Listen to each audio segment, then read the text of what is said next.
ನಮಸ್ಕಾರ ವೀಕ್ಷಕರೇ, ರಾಬೋಲೈನ್ಸ್ ಭಾಷೆ ಮತ್ತು ಮಾಹಿತಿಯನ್ನು ಕುರಿತ ಯೂಟ್ಯೂಬ್ ಚಾನಲ್ಗೆ ತಮ್ಮೆಲ್ಲರಿಗೂ ಪ್ರೀತಿಪೂರ್ವಕವಾಗಿರ್ತಕ್ಕಂಥ ಸ್ವಾಗತ.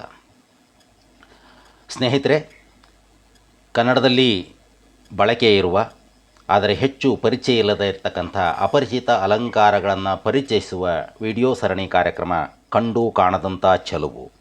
ಈ ಕಾರ್ಯಕ್ರಮಕ್ಕೆ ತಮ್ಮೆಲ್ಲರನ್ನು ಪ್ರೀತಿಪೂರ್ವಕವಾಗಿ ಸ್ವಾಗತವನ್ನು ಮಾಡಿಕೊಳ್ತೇನೆ. ಸ್ನೇಹಿತರೆ, ಈಗಾಗಲೇ ಒಂದು ಅಲಂಕಾರವನ್ನು, ದೀಪಕ ಅಲಂಕಾರವನ್ನು ನಾವು ಪರಿಚಯ ಮಾಡಿಕೊಂಡಿದ್ವಿ. ಇವತ್ತು ಒಂದು ಹೊಸ ಅಲಂಕಾರದೊಂದಿಗೆ ನಾನು ಮತ್ತೆ ನಿಮ್ಮೊಂದಿಗೆ ಬಂದಿದ್ದೇನೆ. ದಯವಿಟ್ಟು ಎಲ್ಲರೂ ಕೂಡ ಈ ವಿಡಿಯೋವನ್ನು ಕೊನೆಯ ತನಕ ನೋಡಿ, ಇಷ್ಟ ಆದರೆ ಲೈಕ್ ಮಾಡಿ, ಕಮೆಂಟ್ ಮಾಡಿ, ಮತ್ತು ಇನ್ನೂ ಹೆಚ್ಚು ಇಷ್ಟ ಆದರೆ ಶೇರ್ ಮಾಡಿ, ಮತ್ತು ರಾಬೋಲೈನ್ಸ್ ಚಾನಲ್ಗೆ ಎಲ್ಲರೂ ಕೂಡ ಸಬ್ಸ್ಕ್ರೈಬ್ ಮಾಡಿಕೊಡಿ ಅಂತ ಹೇಳಿ ವಿನಂತಿ ಮಾಡ್ಕೊಳ್ತಾ ಇವತ್ತಿನ ಈ ಕಾರ್ಯಕ್ರಮವನ್ನು ಪ್ರಾರಂಭ ಮಾಡ್ತಾ ಇದ್ದೇನೆ. ಬನ್ನಿ, ಕಂಡು ಕಾಣದಂಥ ಚೆಲುವು ಅಪರಿಚಿತ ಅಲಂಕಾರಗಳನ್ನು ಪರಿಚಯಿಸುವ ವಿಡಿಯೋ ಸರಣಿ ಕಾರ್ಯಕ್ರಮದಲ್ಲಿ ಇವತ್ತು ಯಾವ ಅಲಂಕಾರ ಅಂತಕ್ಕಂಥದ್ದನ್ನು ನೋಡೋಣ. ಎಲ್ಲರಿಗೂ ಕೂಡ ಮತ್ತೊಮ್ಮೆ ಪ್ರೀತಿಪೂರ್ವಕವಾಗಿರ್ತಕ್ಕಂಥ ಸ್ವಾಗತ. ಸ್ನೇಹಿತರೆ, ಇವತ್ತು ಈ ಸರಣಿಯಲ್ಲಿ ನಾನು ಪರಿಚಯ ಮಾಡ್ತಿರ್ತಕ್ಕಂಥ ಅಲಂಕಾರ ಸಂದೇಹ ಅಲಂಕಾರ. ಈ ಸಂದೇಹ ಅಲಂಕಾರಕ್ಕೆ ಸಂಶಯ ಅಲಂಕಾರ ಅಂತಲೂ ಕೂಡ ಹೆಸರಿದೆ. ಇದು ಕೂಡ ಬಹಳಷ್ಟು ಬಳಕೆ ಇದೆ. ಆಧುನಿಕ ಕನ್ನಡದಲ್ಲಂತೂ ಬಹಳಷ್ಟು ಬಳಕೆ ಇದೆ. ಏನು ಈ ಸಂದೇಹ ಅಲಂಕಾರ ಅಂದರೆ, ಇದರ ಲಕ್ಷಣಗಳೇನು ಅಂತಕ್ಕಂಥದ್ದನ್ನು ತಿಳಿದುಕೊಂಡು ಕೆಲವು ಉದಾಹರಣೆಗಳನ್ನು ನಾವು ನೋಡೋಣ. ಬನ್ನಿ, ಮೊದಲನೇದಾಗಿ ಸಂದೇಹ ಅಲಂಕಾರ ಅಂದರೆ ಏನು, ಅದರ ಲಕ್ಷಣವನ್ನು ತಿಳ್ಕೊಳ್ಳೋಣ. ಸಂದೇಹ ಅಥವಾ ಸಂಶಯ ಅಲಂಕಾರವು ಸಾದೃಶ್ಯವನ್ನು ಆಧರಿಸಿದ ಅಲಂಕಾರ. ಉಪಮೇಯ ಮತ್ತು ಉಪಮಾನಗಳ ಸಾದೃಶ್ಯವು ಅಧಿಕ ಇರುವಾಗ ಅದೋ ಇದೋ ಎಂಬ ಸಂದೇಹ ಅಥವಾ ಸಂಶಯ ಮೂಡುವಂತೆ ಮಾಡುವ ಮಾತಿನ ಚಮತ್ಕಾರವೇ ಸಂದೇಹ ಅಲಂಕಾರ ಅಥವಾ ಸಂಶಯ ಅಲಂಕಾರ. ಈ ಲಕ್ಷಣವನ್ನು ಸ್ವಲ್ಪ ವಿವರಿಸುವುದಾದರೆ ನೋಡಿ, ಇದು ಉಪಮೇಯ ಮತ್ತು ಉಪಮಾನಗಳು ಇರ್ತಕ್ಕಂತಹ ಅಲಂಕಾರ. ಈಗಾಗಲೇ ಉಪಮಾಲಂಕಾರವನ್ನು ನಾವು ಬಹಳ ಪರಿಚಯ ಮಾಡಿಕೊಂಡಿದ್ದೇವೆ. ಉಪಮಾಲಂಕಾರದಲ್ಲಿ ಏನಿರ್ತದೆ ಅಂದರೆ, ಅದಕ್ಕೂ ಇದಕ್ಕೂ ನಾವು ಹೋಲಿಕೆ ಮಾಡಿ ಅರ್ಥ ಮಾಡ್ಕೊಳ್ಬೇಕು. ಇಲ್ಲಿಯೂ ಉಪಮೇಯ ಉಪಮಾನ ಇರ್ತದೆ, ಅಲ್ಲಿಯೂ ಕೂಡ ಉಪಮೇಯ ಉಪಮಾನ ಇರ್ತದೆ. ಆದರೆ ಉಪಮಾಲಂಕಾರದಲ್ಲಿ ಒಂದು ಉಪಮೇಯ, ಒಂದು ಉಪಮಾನ ಇರ್ತದೆ. ಆ ಉಪಮೇಯವನ್ನು ಉಪಮಾನಕ್ಕೆ ಹೋಲಿಸಿ ಇದು ಅದರಂತೆ ಅಂತ ಹೇಳೋದು ಅಲ್ಲಿಯ ಕ್ರಮ. ಯಾವುದೋ ಉಪಮಾಲಂಕಾರದಲ್ಲಿ ತಮಗೆಲ್ಲರಿಗೂ ಅದು ಗೊತ್ತಿದೆ. ಸೊ ಇದ್ರ ವಿಶೇಷತೆ ಏನು ಅಂದರೆ, ಈ ಸಂದೇಹ ಅಲಂಕಾರದಲ್ಲಿ ಉಪಮೇಯ ಒಂದಿದ್ದು ಉಪಮಾನ ಒಂದೇ ಇರೋದಿಲ್ಲ, ಒಂದಕ್ಕಿಂತ ಹೆಚ್ಚು ಉಪಮಾನಗಳಿರ್ತವೆ. ಹೀಗೆ ಒಂದಕ್ಕಿಂತ ಹೆಚ್ಚು ಉಪಮಾನಗಳಿದ್ದಾಗ ಉಪಮೇಯವನ್ನು ಅವುಗಳಲ್ಲಿ ಯಾವುದಕ್ಕೆ ಹೋಲಿಸಬೇಕು ಅಂತಕ್ಕಂಥ ಒಂದು ಸ್ಪಷ್ಟತೆ ಇರೋದಿಲ್ಲ.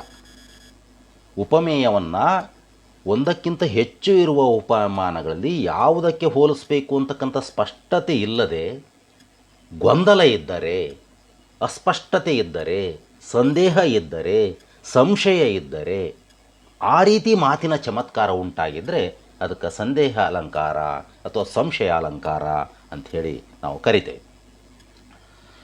ಇನ್ನು ಸಂಕ್ಷಿಪ್ತವಾಗಿ ಇನ್ನೊಂದು ಇದನ್ನ ಹೇಳೋದಾದರೆ, ಇಲ್ಲಿ ಮುಖ್ಯವಾಗಿ ಉಪಮೇಯ ಇರುತ್ತೆ, ಉಪಮಾನಗಳು ಒಂದಕ್ಕಿಂತ ಹೆಚ್ಚಿಗೆ ಇರ್ತವೆ.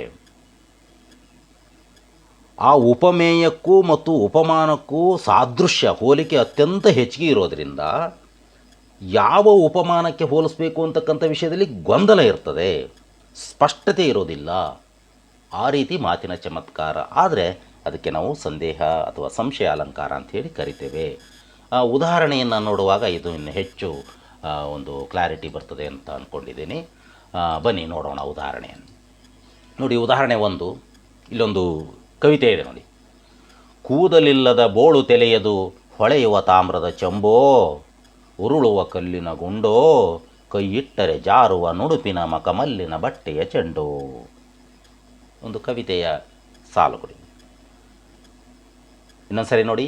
ಕೂದಲಿಲ್ಲದ ಬೋಳು ತಲೆಯದು ಹೊಳೆಯುವ ತಾಮ್ರದ ಚೆಂಬೋ, ಉರುಳುವ ಕಲ್ಲಿನ ಗುಂಡೋ, ಕೈಯಿಟ್ಟರೆ ಜಾರುವ ನುಣುಪಿನ ಮಕಮಲ್ಲಿನ ಬಟ್ಟೆಯ ಚೆಂಡೋ.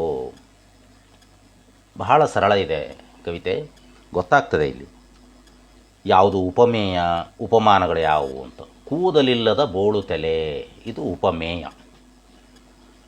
ಹೊಳೆಯುವ ತಾಮ್ರದ ಚೆಂಬು, ಉರುಳುವ ಕಲ್ಲಿನ ಗುಂಡು, ಜಾರುವ ನುಣುಪಿನ ಬಟ್ಟೆಯ ಚೆಂಡು, 3 ಉಪಮಾನಗಳಿದ್ದಾವೆ.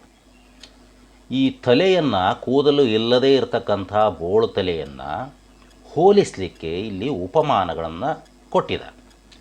ಈ ಉಪಮಾನಗಳಲ್ಲಿ ಆ ತಲೆಯನ್ನು ಯಾವುದಕ್ಕೆ ಹೋಲಿಸ್ಬೇಕು ಅನ್ನೋದರಲ್ಲಿ ಸ್ಪಷ್ಟತೆ ಇಲ್ಲ ನೋಡಿ. ಕೂದಲಿಲ್ಲದ ಬೋಳ ತಲೆಯದು ಹೊಳೆಯುವ ತಾಮ್ರದ ಚೆಂಬಿನಂತೆ ಇತ್ತು ಅಂದ್ಬಿಟ್ರೆ ಅದು ಉಪಮಾನ ಅಲಂಕಾರ ಆಗಿಬಿಡ್ತಿತ್ತು. ಇಲ್ಲಿ ಹಾಗಾಗಲಿಲ್ಲ. ಈ ಉದಾಹರಣೆಯನ್ನು ಹೇಗೆ ಸಮನ್ವಯ ಮಾಡ್ಬೋದು ಅಂತಕ್ಕಂಥದ್ದನ್ನು ನಾನಿಲ್ಲಿ ಮಾಡಿದ್ದೇನೆ ನೋಡಿ.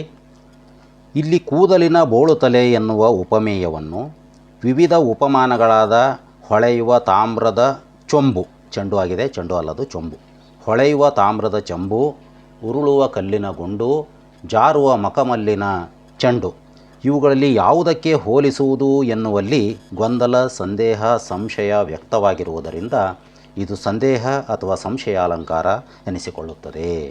ಈ ರೀತಿ ಇದನ್ನು ಸಮನ್ವಯವನ್ನು ಮಾಡಬೇಕಾಗ್ತದೆ.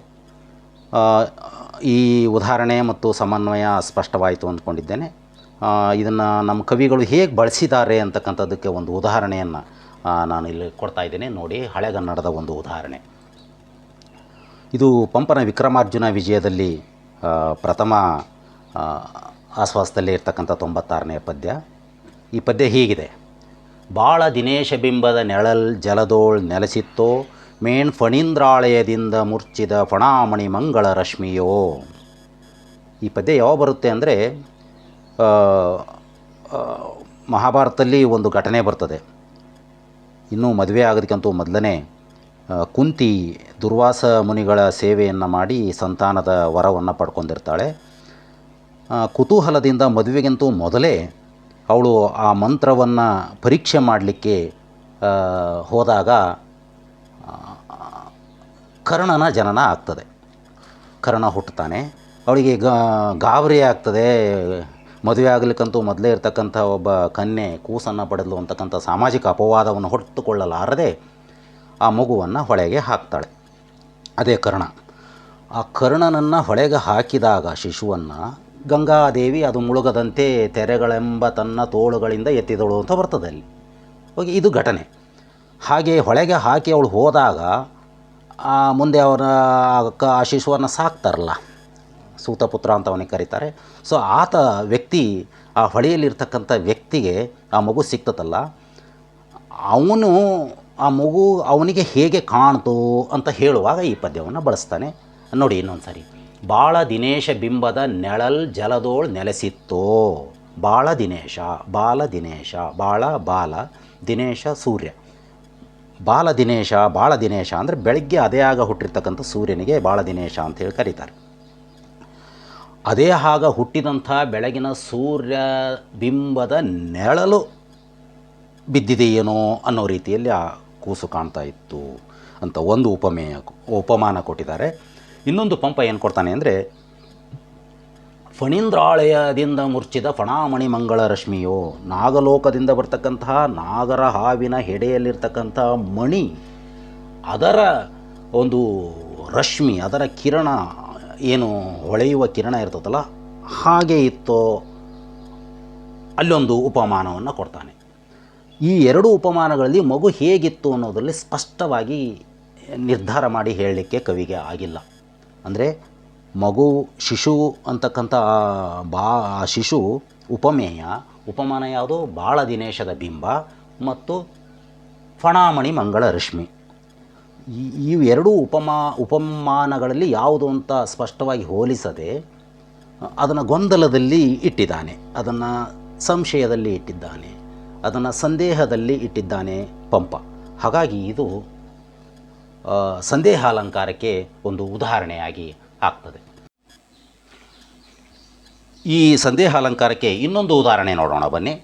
ಇದು ಗೋಪಾಲಕೃಷ್ಣ ಅಡಿಗರ ನಡೆದು ಬಂದ ದಾರಿ ಅಂತಕ್ಕಂಥ ಕವನ ಸಂಕಲನದಲ್ಲಿರ್ತಕ್ಕಂಥ ಆ, ಎಂಥ ಕಣ್ಣು ಅಂತಕ್ಕಂಥ ಒಂದು ಕವಿತೆಯ ಸಾಲುಗಳಿವು.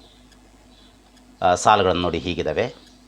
ಹಿಮದ ಧವಳತೆಯೊಳು ತೊಗವುವೆರಡು ನೀಲ ಮಣಿಗಳೇ, ಕಮಲ ಗರ್ಭದಿಂದಲಿಣುಕುತ್ತಿರುವ ತುಂಬಿ ಮರಿಗಳೇ, ಒಡೆಲ ಕಡಹದಿಂದ ಬಂದ ಅಮೃತದೆರಡು ಹನಿಗಳೇ, ಒಲವಿನೊಳಗು ನುಡಿಗಳೆನಿತೋ ತೆಳೆದ ಹೊನ್ನ ಗಣಿಗಳೇ.